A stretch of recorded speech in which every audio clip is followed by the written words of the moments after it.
दोस्तों, अगर आपको कहानी अच्छी लगी तो चैनल को जरूर सब्सक्राइब करें और पास में जो बेल आइकन है उसे प्रेस करना बिल्कुल ना भूलें। सुनंदा उस दिन सुबह अपने बगीचा में बैठ के चाय पी रही थी। उसको सुबह ऐसे बैठ के चाय पीना बहुत अच्छा लगता था। वो वहाँ चाय पीती थी और उसकी बिल्ली पप्पी नीचे इधर उधर खेलती रहती थी। सुनंदा के दिन पप्पी के साथ खेल के कट जाता था क्योंकि वो घर में अकेली रहती थी। उसकी पति, बेटा और बहू बाहर शहर में रहते थे। सुनंदा का एक बड़ा सुंदर सा घर था। इतना बड़ा घर में अकेले रहने में उसे डर नहीं लगता था। सुनंदा चाय खत्म की और घर के अंदर आ गई। पप्पी भी उसके साथ अंदर आ गया। सुन पप्पी, तू यहाँ बैठना। सोनू के पास जाके उसे परेशान मत करना। सोनू एक मछली था। सुनंदा सोनू से बहुत प्यार करती थी और उसकी बहुत ख्याल भी रखती थी। सोनू दिखने में बहुत सुंदर था। सुनंदा उसे एक्वेरियम के अंदर बड़े प्यार से रखी थी, लेकिन पप्पी का नजर हमेशा सोनू के ऊपर था। जब भी पप्पी को चांस मिलता था वो जाके सोनू को परेशान करता था। सुनंदा घर का काम करने के लिए गई और पप्पी को एक कमरे में बंद कर दी ताकि वो सोनू को परेशान ना कर पाए। जाके घर की सफाई कर लेती हूँ, उसके बाद खाना भी बनाना है। सुनंदा काम कर रही थी, तभी उसकी फोन बजने लगी। वो जाके फोन उठाई। हेलो माँ, कैसे हो आप? काम में बहुत बिजी था, इसीलिए बहुत दिन से आपसे बात नहीं हो पाया। हाँ बेटा, मैं बिल्कुल ठीक हूँ। तू और बहू दोनों कैसे हो? माँ, हम दोनों अच्छे हैं। हम लोग इस बार दुर्गा पूजा में घर आने के लिए सोच रहे हैं। मैं भी तुम लोगों का इंतजार की हूँ। कितना और पप्पी और सोनू के साथ खेलूंगी। बेटा और बहू दुर्गा पूजा में घर आ रहे हैं, ये सोचकर सुनंदा बहुत खुश हो गई। मेरा बेटा राकेश, देखना तू जब घर आएगा मैं तुझे कितना अच्छा अच्छा खाना खिलाऊंगी। शहर में घर का खाना कहाँ मिलता है। रात हुई, सुनंदा खाना खा के सो गई। अगले दिन सुबह पप्पी जल्दी उठ गया था। जाके सोनू के पास बैठ गया और उसको परेशान कर रहा था। पप्पी हमेशा वेट करता था कब सोनू एक्वेरियम से निकलेगा और वो सोनू को खा जाएगा। पप्पी, तू फिर सोनू के पास आ गया। तुझे हमेशा बोलती हूँ सोनू को परेशान मत कर, तू सुनता कहाँ है। हे भगवान, क्या करूँ इस पप्पी का। थोड़ा नजर हटाओ तो सोनू को अटैक करता है। दोनों को तो प्यार करती हूँ, किसको घर से निकालूं। सोनू के लिए मैं तो बहुत परेशान हूँ। दुर्गा पूजा का दिन आया। राकेश और बेबी आके घर पहुंच गए। सुनंदा बहुत खुश हुई। उस दिन सुबह उसकी पति भी आ गया था। उस दिन घर में पूरा परिवार के लोग थे। आज घर पूरा पूरा लग रहा है। चलो जल्दी फ्रेश हो जाओ, मैं खाना लगा देती हूँ। शाम हुआ, सब मिलके बगीचा में घूम रहे थे। अरे माँ, आप तो बगीचे को बहुत सुंदर सजाए हो। कितना सुंदर फूल भी हुआ है। हाँ, बहुत अच्छा लग रहा है। शहर में ये सब करना मुश्किल है।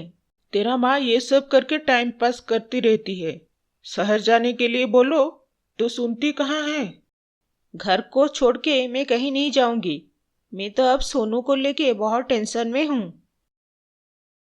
सोनू का क्या हुआ? सोनू के पीछे पप्पी पड़ गया है। उसको अटैक करने के लिए हमेशा कोशिश करता है, इसीलिए डर लग रही है। सोनू भी धीरे धीरे बड़ा हो रहा है। रहने के लिए सोनू को बड़ा जगह चाहिए। एक्वेरियम उसके लिए छोटा पड़ रहा है। हम अपने तालाब को साफ करके सोनू को वहाँ छोड़ सकते हैं। तालाब बहुत बड़ा है और गहरा भी। वहाँ रहने में सोनू को तकलीफ नहीं होगा। मैं भी वही सोच रही थी, लेकिन तालाब बाहर है। अगर सोनू को कुछ प्रॉब्लम हुआ तो? तालाब तो घर का बाउंड्री के अंदर है, कुछ प्रॉब्लम नहीं होगा, टेंशन मत लो। तालाब साफ होने के बाद सुनंदा सोनू को लेके तालाब के अंदर छोड़ दी। पप्पी ये सब देख के बहुत दुखी हो गया था। अभी तू सोनू को कैसे परेशान करेगा मैं देखूंगी। तू तो पानी के अंदर नहीं जा पाएगा। सोनू तालाब में रहने के बाद पप्पी अकेले घर में खेलता था। हर दिन पप्पी और सुनंदा तालाब के पास जाते हैं सोनू को देखने। सोनू भी पानी के अंदर से बाहर आ जाता था। पप्पी सोनू को देख के बहुत खुश हो जाता था। सोनू कुछ टाइम बाहर रह के खेलता था, फिर अंदर चला जाता था। तालाब में सोनू को बहुत दोस्त मिल गए थे। छोटे बड़े बहुत सारे मछली थे उसके अंदर, लेकिन सोनू देखने में सबसे अलग और सुंदर था। सोनू को तालाब में बहुत मजा आता था। अगले दिन सुनंदा पपी के साथ घर के अंदर खेल रही थी। पपी खेलते खेलते टी टेबल के ऊपर चला गया। टेबल के ऊपर जो फोन था वो नीचे गिर गया और उसका ग्लास टूट गया।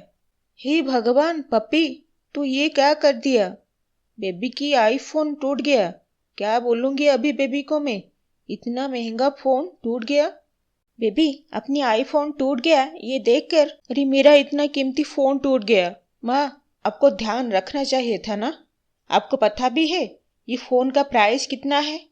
आपका बेटा महीने में इतना भी नहीं कमाता, इतना ये फ़ोन का कीमत है। पापा ने मुझे बर्थडे में ये आईफोन गिफ्ट किए थे। इस बिल्ली को घर में रखने से यही होगा। बस सब बर्बाद हो गया। बहू के मुंह से ये सब सुन के सुनंदा को अच्छा नहीं लगा। एक फोन के लिए वो इतना सब सुना दी सास को।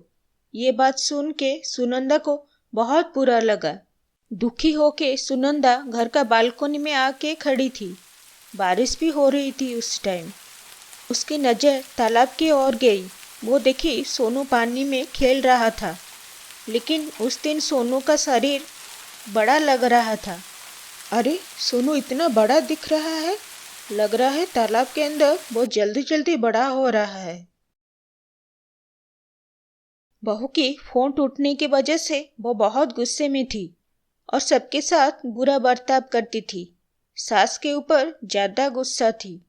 मैं आपको बोल रही थी यहाँ नहीं आने के लिए, सिर्फ आप फोर्स किए इसलिए मैं यहाँ आई। अभी देखो क्या हुआ। पापा मुझे बड़े प्यार से आईफोन गिफ्ट किए थे, वो भी टूट गया। तुम्हारा माँ के दिमाग में गोबर है, जो घर में कुत्ता बिल्ली के साथ रहते हैं। सुनंदे के कानों में ये बात पड़ी। माँ, क्या आप चुपके से हमारी बातें सुन रहे हैं? आपको ध्यान रखना चाहिए था। पपी जब तक इस घर में है, हम लोग फिर से घर नहीं आएंगे। बेटा के मुंह से भी ये सब सुन के वो बहुत दुखी हो गई, सहन नहीं कर पाई। सोची थी बहू बेटे आने के बाद घर में खुशी ही खुशी होगा, लेकिन सब उल्टा पड़ गया था। घर का बालकनी में आके नीचे तालाब में कूदकर अपनी जान देने की कोशिश की। तालाब बहुत गहरा था और सुनंदा को तैरना नहीं आती थी। तालाब के नीचे पत्थर में सुनंदा के सिर लग गया और वो बेहोश हो गई। तालाब में कुछ गिरने का आवाज सुन के राकेश और बेबी बालकनी में आए, लेकिन उन्हें कुछ पता नहीं चला। उधर सोनू सुनंदा को तालाब के अंदर ऐसे अवस्था में देखकर उसे बचाने का कोशिश की। सोनू अपना मुंह के सहायता से सुनंदा को पानी से निकाला। बहू और बेटा सुनंदा को ऐसे अवस्था में देखकर चौंक गए। ओ माय गॉड, माँ क्या तालाब के अंदर गिर गए थे? सोनू क्या इतना बड़ा दिख रहा है, और माँ उसके मुंह में कैसे? चलो जल्दी नीचे जाके देखते हैं। तालाब के पास सब आके देखे। सोनू सुनंदा को लेके तालाब के किनारे छोड़ दी। सुनंदा बच गई थी सोनू के वजह से। सोनू, तुझे बहुत बहुत शुक्रिया। तेरे वजह से आज माँ जिंदा है। सोनू खुशी खुशी तालाब के अंदर चला गया। माँ, आप तालाब के अंदर कैसे गए? क्या हुआ? तेरा और बहू दोनों के बातें सुनकर मुझे बहुत बुरा लग रहा था। मेरा दिमाग कुछ काम नहीं कर रहा था, इसलिए जान देने के लिए तालाब में कूद गई थी। माँ, हमसे बहुत बड़ा गलती हो गया है। ऐसे बुरा भला नहीं बोलना चाहिए था। हाँ माँ, हमसे बहुत बड़ी गलती हो गई। बहू बेटा अपना भूल कबूल किए। अगले दिन सब लोग तालाब के पास गए और सोनू से मिले। सुनंदा सोनू को प्यार से बुलाई। पप्पी भी सोनू को देखकर अपना पूंछ हिला रहा था।